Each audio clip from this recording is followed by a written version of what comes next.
안녕하세요. 옥스퍼드 대학 출판부의 정원일입니다.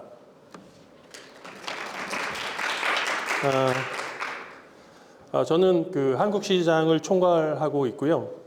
작년에 이어서 올해도 뵙게 되어서 반갑습니다. 워크숍 시작하기 앞서서 간략하게 저희 회사 소개를 좀 드리고요. 그 다음에 진행하도록 하겠습니다. 옥스퍼드 대학의 출판 부서입니다. 모든 대학은 이제 지식들이 모이고 그렇기 때문에 그것들을 다시 출판 사업을 통해서 이렇게 전파를 하게 되어 있습니다. 그래서 이제 서울대학교에서도 서울대학교 출판부가 있듯이 저희 옥스퍼드 대학에도 옥스퍼드 대학 출판부가 있는데 저희가 그 회사입니다. 저희는 1478년에 설립이 됐고요. 약 550년 정도 역사를 가지고 있습니다.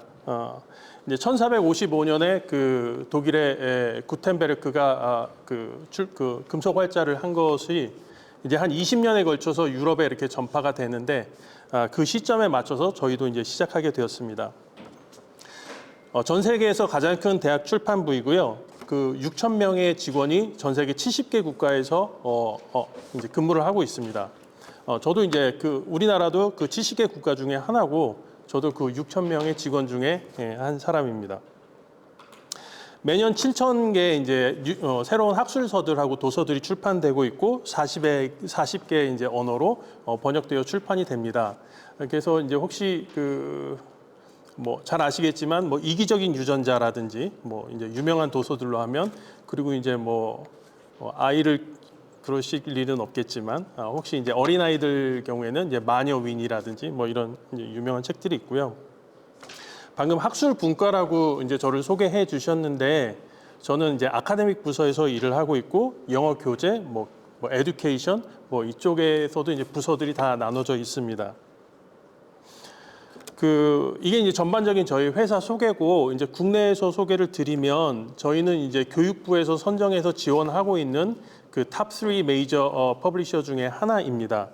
저희는 500여 종의 이제 저널을 출판을 하고 있고요. 이 중에서 약 75%가 국제 학회들과 협업을 통해서 출판을 하고 있습니다. 오늘은 이제 How to Publish with OUP라는 주제로 저희 시니어 에디터인 매튜 레인이 강의를 할 거고요. 이번 프레젠테이션에서는 이제 작년의 피드백에 AI 툴하고 이제 어서십에 대해서 좀 깊이 있게 다뤄달라 해가지고 그 부분을 좀 깊이 있게 다룰 예정입니다. 그리고 여기까지 저희가 이제 간단하게 소개를 마치고요. 그러면 이제 매튜 레인을 불러서 한번 강의를 들어보도록 하겠습니다. 박수 한번 좀 부탁드릴게요.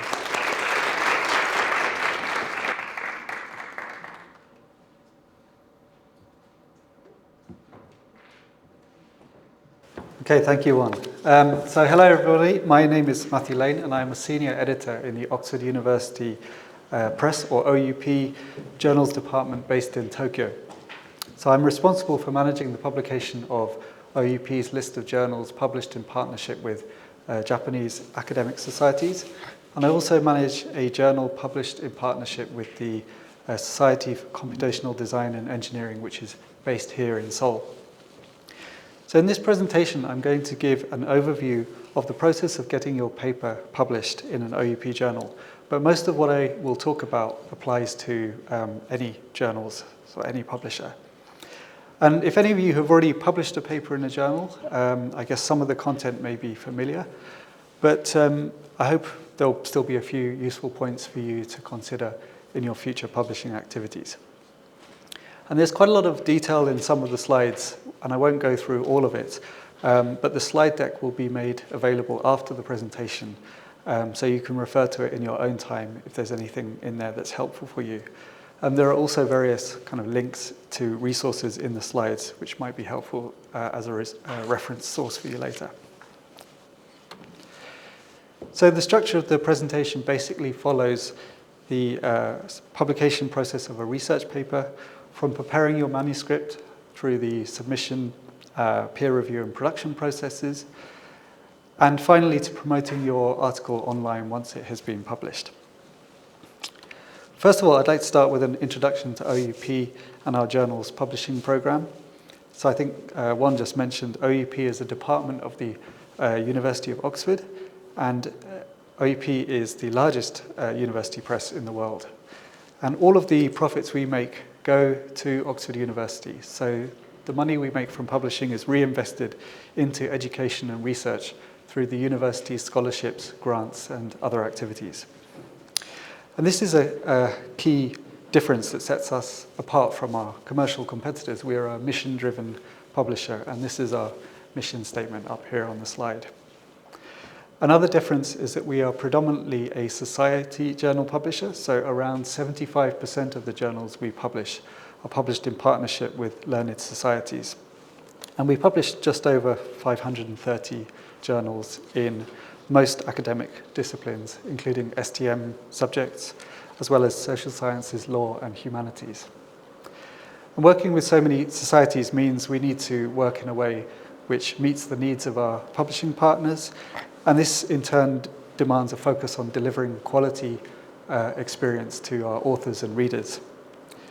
And we also place a strong emphasis on the quality of the content that we publish. So every single book, academic book or journal that we publish, first of all has to be approved by a committee of professors from the University of Oxford before we can publish it. So we only work with societies and publish journals that have high standards in research integrity and in peer review. So OUP has a variety of author resources. So before submitting to an OUP journal, a good place to start is here on the Oxford Journal's homepage, and you can find a full A to Z list of the journals, along with various kind of resource hubs. I've highlighted here in red the AI and Researchers resource hub, which has resources on ethical use of AI in preparing a manuscript and in research. And also the New to Academic Publishing, which is a hub for early career researchers. And if you go to that page, you can see that it has resources such as videos and other content for people just starting out in publishing. And it also applies to books as well as journals. So in addition, we also have a page specifically on preparing and submitting your manuscript to a journal, which includes information on things like publishing ethics, publishing licenses, tips on how to promote your article after publication, and so on. And I mentioned that we work with a lot of societies to publish their journals. And one important thing for us is to maintain the individual identity of each journal. So whichever journal you submit to, it's very important to look at the journal's author guidelines, as each journal may have a different set of policies depending on the society. So on the journal homepage, there is a submit button, and it's in the same place on every journal, OUP journal, and under that is a menu with the author guidelines link. Okay, so let's start at the beginning of the publication process, which is preparing your manuscript for submission. So this slide shows the key sections which should be included in a typical research paper. And the tips under each section are not specific to OUP journals. This is good advice for submission to any journal. And following it will help ensure that the journal of choice can make a quick assessment as to whether your paper is appropriate for them. The abstract, of course, is very important. This should state the background information, so any knowns or unknowns, your scientific question or hypothesis, a brief summary of the main findings, making sure to avoid technical jargon, and the kind of take-home message and wider significance of the paper. That's obviously a lot to get into 400 words, so it's also important to be concise. And one thing I think is not well understood is the importance of a good title. So titles should be concise and to the point, but it's important to remember that the research paper is telling a story. So like a magazine article or newspaper article, the title should aim to catch the interest of the reader. with a bold statement that kind of captures the essence of that story. It's also good practice where possible to include keywords in the title to make the paper more discoverable once it's published. So as well as the basic elements which make up the main body of the paper, these additional elements are typically required by journals, and they usually go at the end. Obviously, references are required for all papers, but some of these other elements may or may not be required depending on the journal. For example, many journals these days now require a data availability statement explaining how readers can access the research data underlying the paper. Our figures are very important, and good quality figures can really help kind of lift the paper above the pack. So think carefully about how many images you want to include, the design, the story that you want them to tell, and make sure that the labeling is uniform and consistent, and that the figures are neatly presented without lots of kind of excess blank space. And these may sound like very obvious points, but it is surprising how many authors fail to get these basic things right. Many journals now provide guidance on making figures accessible to people with color blindness or other visual impairments. And there are guidelines for figures on the OUP website, which basically apply to all journals. But it's still important to check the individual journals' author guidelines for specific requirements, particularly around things like figure file formats, what is accepted and what isn't. And many OUP journals either recommend or require authors to submit graphical abstracts in addition to the regular text abstract. And I would say that even if it's not a requirement, graphical abstracts are really worth considering if the journal allows one, because a good graphical abstract not only makes the point of the paper really easy for editors and reviewers to understand, but it can also make your paper stand out when it's published on a website, stand out to the readers. It's also a very useful thing to have when promoting your paper on social media. So I mentioned before about data availability statements. At OUP, we're kind of keen to promote open science and the open sharing of data, and we have these 4 kind of levels of research data policies that most OUP journals have adopted. And they differ in degrees of strictness. So the level 1 policy is the least strict policy and basically just asks authors to make data available where possible. Then with the level 2 policy, authors are required to include a data availability statement in their paper.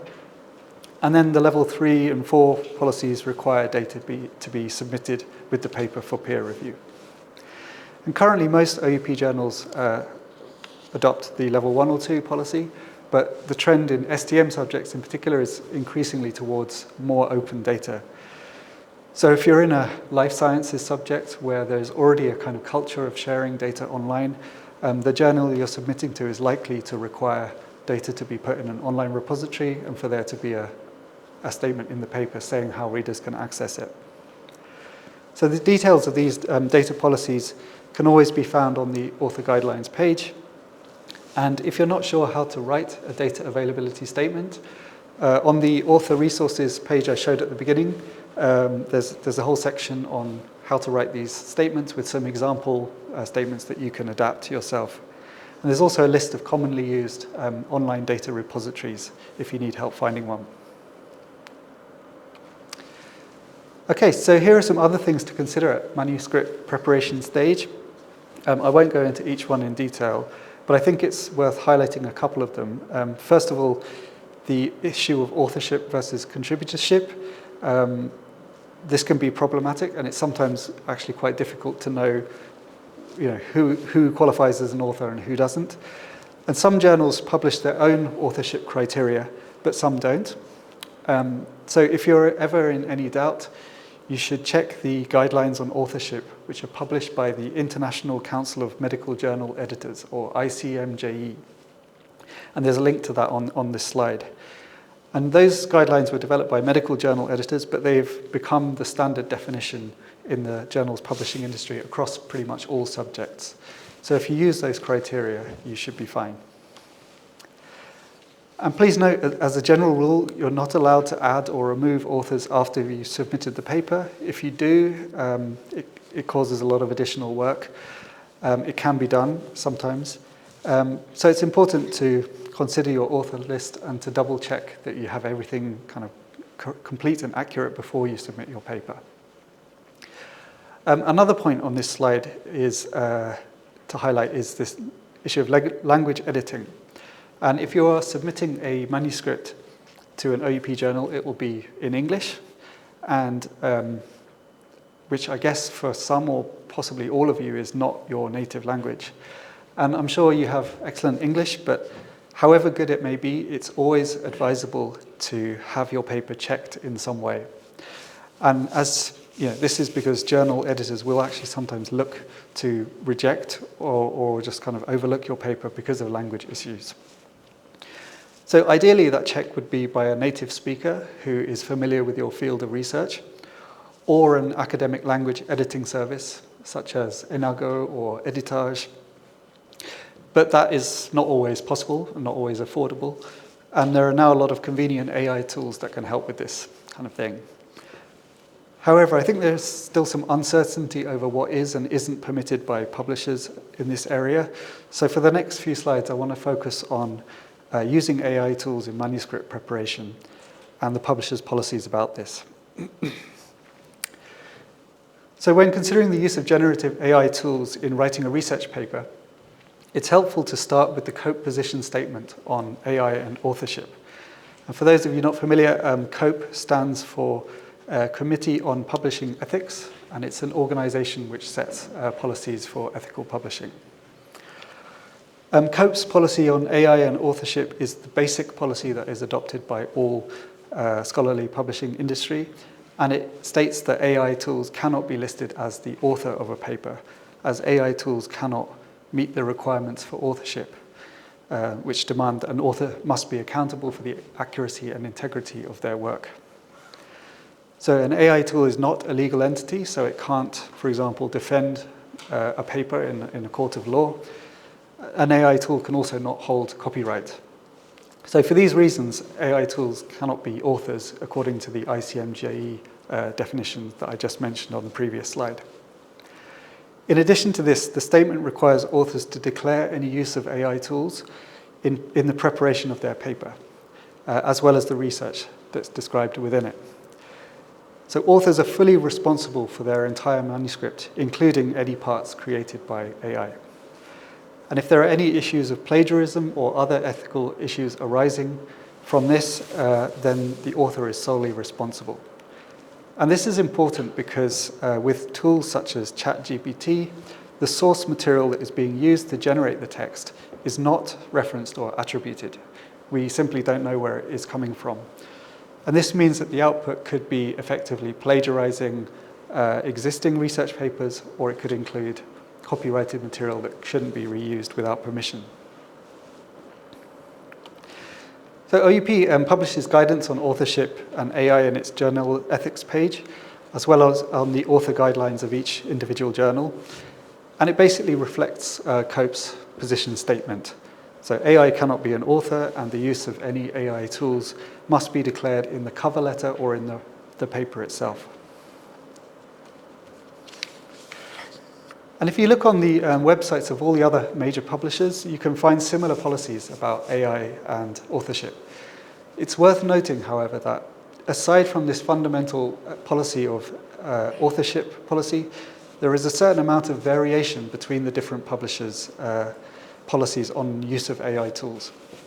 So for example, not all publishers have the same policy over the use of AI tools for English polishing. And this is an important point, because while there is a clear kind of benefit to non-native English speakers in using AI tools for this purpose, there is also some risks and some things to be aware of. Firstly, it's not advisable to use an LLM such as ChatGPT for the English translation of the entire text of a research paper written in Korean or another language. One of the features of LLMs is that they produce very plausible sounding English, even if the content itself is meaningless. So a paper translated in full by ChatGPT may sound great, but there is a risk that the original meaning has been misinterpreted or misrepresented. And some journals now also use tools to screen papers for text which sounds like it's been AI generated. And these may pick up on a paper that has been translated using an AI tool. The other risk of translating your paper this way is that the content may be used as source material by the LLM and resurfaced without your permission.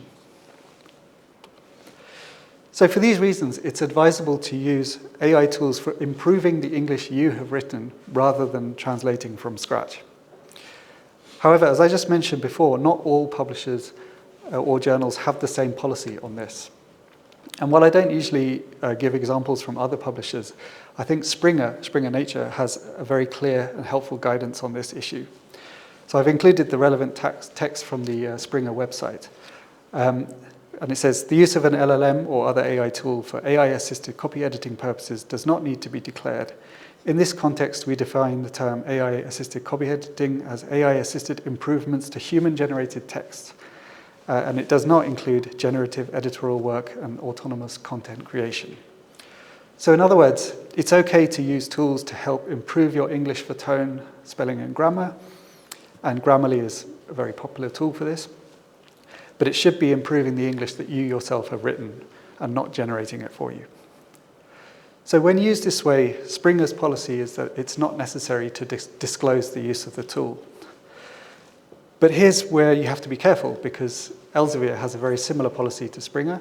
But in the case of Elsevier, you have to disclose the tool, and also you have to provide the name of the tool and the version of the tool and details such as that. As I mentioned a couple of slides ago, OUP's basic policy is any use of AI tools for manuscript preparation must be disclosed. So that includes AI for English polishing. So Elsevier and OUP have a policy where you have to disclose. Springer says you don't have to disclose. Taylor and Francis may have another policy. So if you're thinking about using AI tools for improving your English, it's good, well, it's important to check the journal or the publisher's website to see what the policy is. And in general, if you're in doubt about it, I would say you should always err on the side of caution and always disclose the use of the tools in the cover letter or in the paper itself. When it comes to the use of AI to create images or figures, the current basic default position is journals will not accept AI-generated or AI-modified images. And this kind of grotesque figure on this slide is from a paper published in Frontiers in Cell Developmental Biology last year. And it provides a good example of why publishers don't accept AI-generated figures. And this is quite a well-publicized case which caused a lot of embarrassment to the journal and a lot of reputational damage. As you can see, the figure was, the paper was subsequently retracted because of the AI-generated figures. And this is kind of an extreme example, but in general, using AI to create or alter images is likely to be considered as image manipulation or falsification. So figures generated this way may even be picked up by tools that publishers use to screen for suspicious or fraudulent images. AI-generated images may also contain copyrighted work, and this is true of textual output too, but with visual images, the similarity to the original source may be more obvious. So I think for now, the basic rule is don't use generative AI to create figures. But one thing that's important to note is that with all AI tools, the landscape is constantly shifting and publishers' policies may change in the future, so you should always check websites. Okay, so back to the submission process. Now that the manuscript is ready to go, it's time to select which journal to submit to. But what should you base your decision on? So at OUP, we send a survey to all authors who have submitted to one of our journals, and we ask, what were the top factors in deciding where to publish? And you can see this graph shows the average scores for each category. And as you can see, the top ranked factors are the reputation of the journal brand, the readership of the journal, is it reaching the right audience, the quality of the review process, and the impact factor of the journal. So these are some of the things you're likely to consider. But aiming for the most famous journal or the journal with the highest impact factor in your field might not necessarily be the best option for you. So it's a good idea to draw up a short list of target journals based on the scope of your paper and the kind of articles that the journals consider. It's also worth considering your own personal preferences and priorities, such as publication model, speed of peer review, speed of publication. If you're in a hurry to get your work published, for example, you might prefer to submit to a journal which publishes the accepted manuscript online before the final typeset article. And this means you can get your paper published online within just a few days of being accepted. Some journals also advertise their average times to first decision on their website, so you can get an idea of which journals have a fast peer review turnaround. Choosing a specialist journal which is specific to your field could potentially mean faster publication. So the readership may be narrower than a big kind of generalist journal, but you'll potentially reach more of the relevant people in your field and have more impact, even if the impact factor of the journal is not that high. And so here are some kind of more detailed tips on selecting journals for submission. I mean, obvious journals to consider are, the first ones to consider are the ones that you yourself read, as well as the journals that you have cited papers from in your reference list. As I mentioned, though, you should consider your preferences and personal circumstances, and also you should be realistic. I don't think anyone ever published their very first paper in Nature, so don't maybe aim too high. Another important thing to be aware of is whether the journals you are considering charge a publication fee. So all open access journals, or nearly all open access journals, will charge an article processing charge, or APC. But even some subscription journals charge page charges or other publication fees, so you should check this in advance. And over the past decade, there's been an increase in so-called predatory journals, which charge publication fees but are not reputable journals. Of course, none of OUP's journals are predatory, but if you're considering submitting to a journal which is not published by a well-known publisher, you might want to use this Think, Check, Submit service. And this service is available in multiple languages, including Korean, and it's basically just a checklist which helps you to make a kind of logical assessment of whether a journal you're considering submitting to is trustworthy or not. And on this point, I just wanted to give an example of a predatory journal because they're becoming kind of increasingly sophisticated and hard to identify. So this on the screen here is a printout of an email that was received by one of the editors of a journal I manage, and the email is encouraging them to submit their paper to the journal. It apparently came from Journal of Immunology, which is one of the longest running and most respected journals in the field. And when you click on the link in the email and go to the journal website, at first glance there is nothing particularly suspicious or unusual about it. So on the right-hand side, they state that they have an impact factor of 2.2. There's an ISSN number. It all looks very credible. But if you search for this journal on the Journal Citation Reports website, where the impact factors are published, you find that this journal doesn't actually exist. It's a completely fake journal. This is the real Journal of Immunology. And as you can see, highlighted on the top here, the official name of the journal is the Journal of Immunology, with a "the" at the beginning, okay? And the fake journal, you can see, is just Journal of Immunology without "the," okay? But to the untrained eye, it's very difficult to tell that the journal is fake just from looking at the website. And you can see why people get tricked into submitting papers. Unfortunately, once you publish a paper in a fake journal like this, they won't ever agree to take the paper down. So your paper is stuck there and you're unable to republish it in a real journal. So please be careful. And I guess one good way, or one easy way to avoid this kind of situation is to check the DOAJ website. This is the Directory of Open Access Journals. And the DOAJ has very strict criteria for indexing journals. So you can be sure that any journals indexed here will have high academic and ethical standards. OUP and all other major publishers index their open access journals in DOAJ. So if you search Journal of Immunology in here, it won't come up because Journal of Immunology is not an open access journal. Okay, so now you've selected your journal and you're almost ready to submit. This slide summarizes the points to check and to be aware of before you actually submit your paper. And I've already covered most of these, so I won't repeat them, but you can refer to them later if they're helpful. One thing that is worth mentioning is format-free submission. Journals which offer format-free submission basically allow authors to submit their paper in any journal style.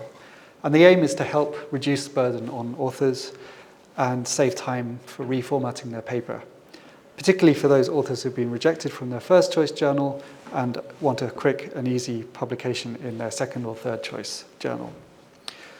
So with format-free submission, the formatting of the paper generally happens at revision or acceptance stage, and journals which offer this option will advertise it on their website.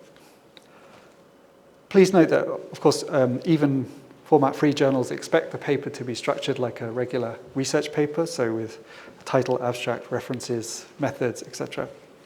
And there may also be elements like data availability or ethical approval statements that are required at initial submission.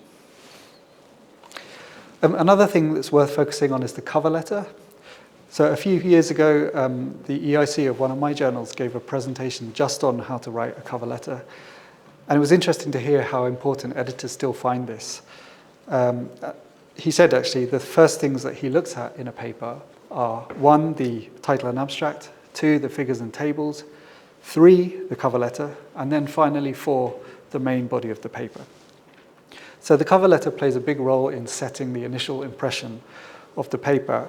And the main aim of it when you're writing it should be to make the editor understand why the paper is suitable for the journal and the journal's readers. So I guess it's a bit like a job application. If you're applying for several jobs, you may not change your resume for each one, but you would or you should change the cover letter for each application to explain why you're a good fit for that particular company. And these are the main points to include. So you should summarize the work and also explain the significance of the findings. What is the context? How does the work help advance the field or specific issue you're addressing? If there's a preprint version of the paper or any related work that's under consideration or has been published, you should state this in the letter to avoid any kind of concern later over possible duplicate submission or duplicate publication. And you should explain why the work is of relevance and interest to the readers of the journal.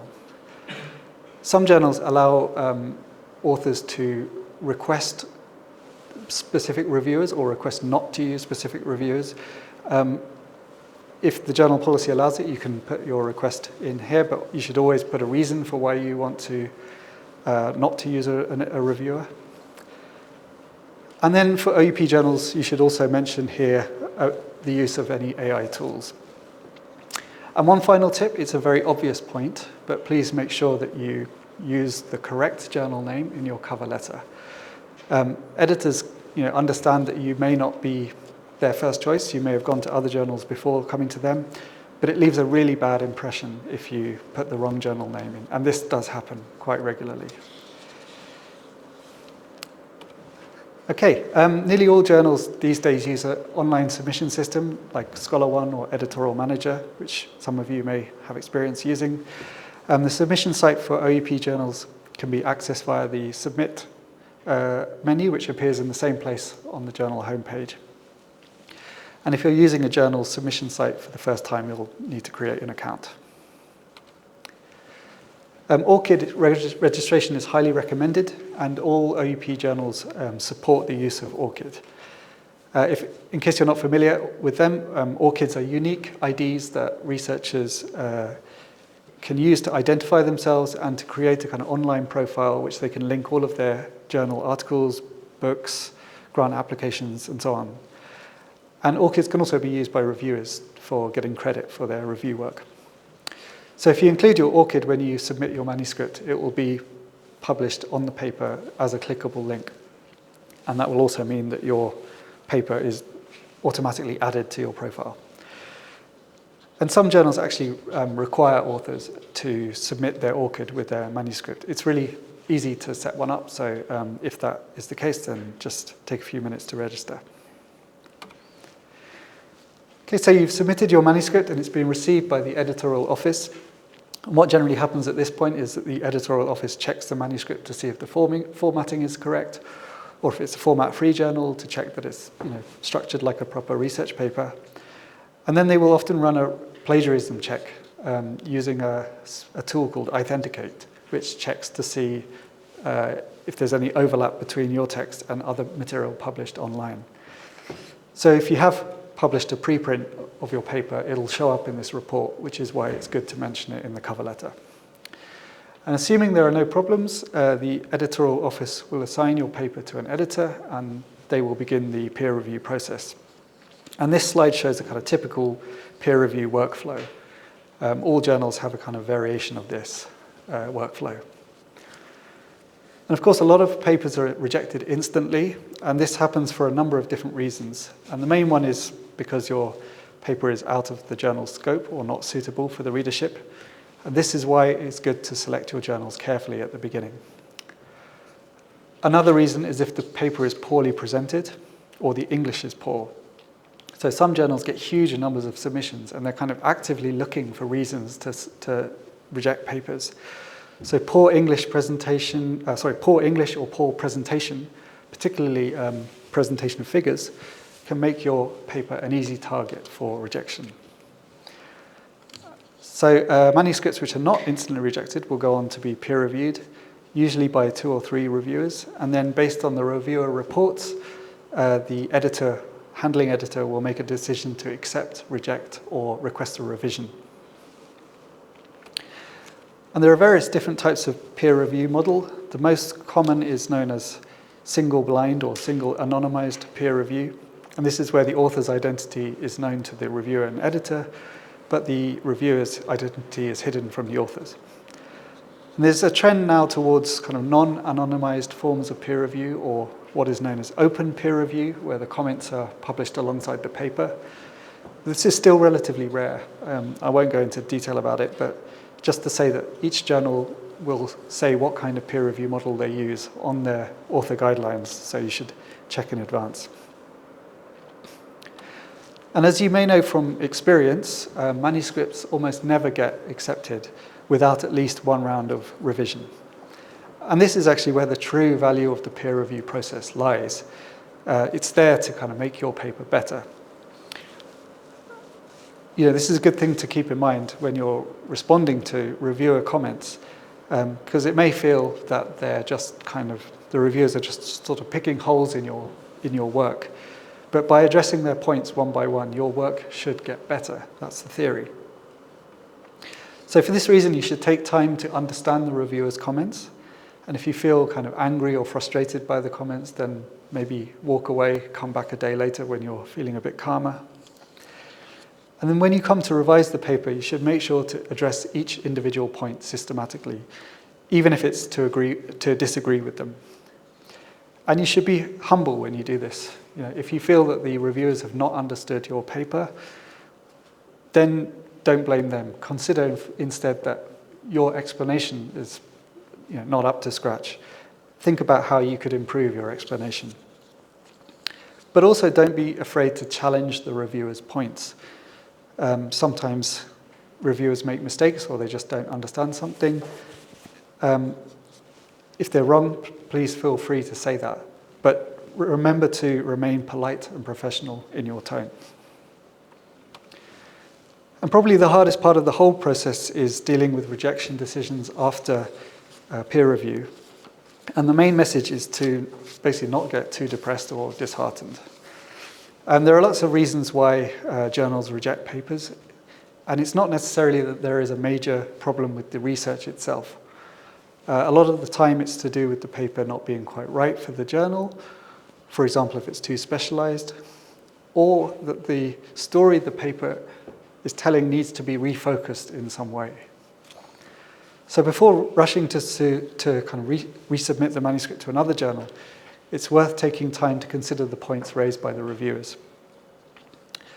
And addressing these points before resubmitting could really increase your chances of getting accepted next time.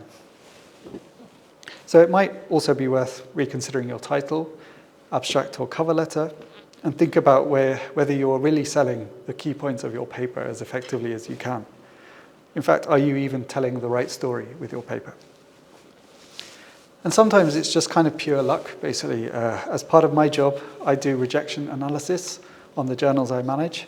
And this is where we track all of the papers that were rejected to see which competitor journal they were later published in.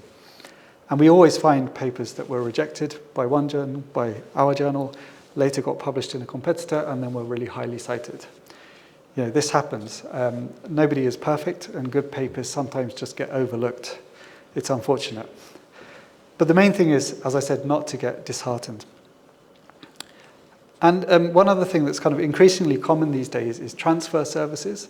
And this is where authors of rejected papers are offered the option to transfer their manuscript to another journal by the same publisher.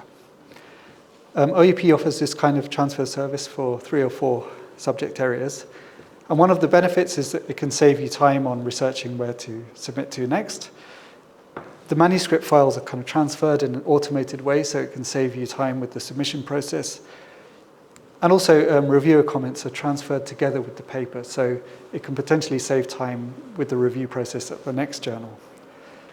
Before agreeing, though, you should always check the proposed journal to make sure it really is right for your paper, and also to see whether it charges fees. And you should remember that agreeing to a transfer is never a guarantee that you will be accepted at the next journal. Okay, so if your paper is accepted for publication, this is the process you can expect to go through. Journals have different kind of publication workflows, but this is a fairly typical approach. The first thing is that you receive a welcome email from the production department asking you to submit your, asking you to select your publishing license online. And this is a very important step because if you don't select your publishing license, your paper will not be published. And then within a week or 2 of selecting your license, you will receive the copy edited and typeset proofs of your article. And this is for you to check.